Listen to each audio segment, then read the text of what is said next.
Aktrisa Aysenim Yusupova kimga turmushga chiqishini ochiq aytdi. Azizlar, videoroligimizni oxirigacha ko'ring. Bu galgi videoroligimiz boshqalardan tubdan farq qiladi. Aysenim Yusupova turmush qurish haqida gapirganda ham rostini aytadi.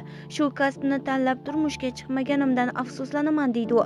Lekin bu afsus uning yo'li tugaganini anglatmaydi.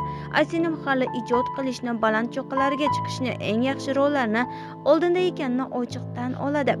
Uning so'zlariga ko'ra, agar turmush o'rtog'i san'atni yig'ishtir desa, u yig'ishtira oladi. Ammo Aysenim shu yerda juda muhim savol qo'yadi. Bu inson shuncha yillik mehnatga, oilasining 6 yil o'qitganiga, kino olamining qiyin sharoitida chidab kelganiga arziydimi? Yana masala faqat turmush emas. Masala kim bilan turmush, qaysi narsa uchun voz kechish.